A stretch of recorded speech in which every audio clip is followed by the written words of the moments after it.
തൻ്റെ ജീവിതത്തിലെ ആയുസ്സിൻ്റെ ഒരു ഭാഗം കൃഷിയിടത്തിന് വേണ്ടി ചെലവഴിച്ച ഒരു കർഷകൻ. ആ കർഷകൻ്റെ രാവും പകലുമില്ലാതെ ഒരുപാട് കൃഷിയിടത്തോട്ടവും ആ തോട്ടങ്ങളിൽ സാമൂഹ്യദ്രോഹികൾ കയറിക്കൊണ്ട് അദ്ദേഹത്തിൻ്റെ കൃഷിയിടം മുഴുവനായി നശിപ്പിച്ചു. നിങ്ങളൊന്ന് കാണൂ. 300 എന്താ സംഭവിച്ചെന്ന് വെച്ചാൽ ഒന്നും പറയാൻ പറ്റില്ല. നമുക്ക് ആരാ ചെയ്ത് എന്താ ചെയ്തെന്ന് നമുക്ക് ഒന്നും അറിയില്ല. ഞാൻ സുഖമില്ലാതായിക്ക് എപ്പോഴെങ്കിലും ഇങ്ങോട്ട് വരാനേ കഴിയുള്ളൂ. സുഖമില്ലാത്ത ആളാണേ.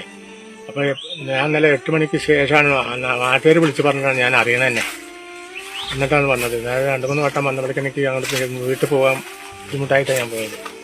പറഞ്ഞാൽ തീരാത്ത നഷ്ടം ഇതിലുണ്ട്.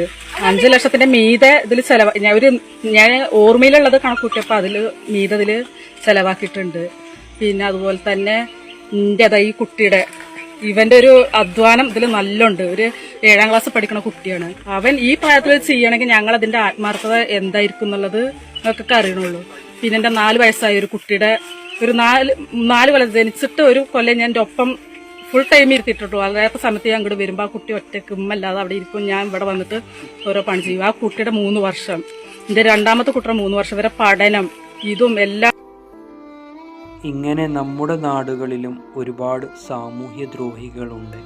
ഇവരെ നേരിടണമെങ്കിൽ നമ്മുടെ നാട്ടിലെ ജനങ്ങൾ ഒരുമിച്ച് നിന്നുകൊണ്ട് ഇതിന് ഒരു പ്രതിവിധി കാണുക തന്നെ വേണം.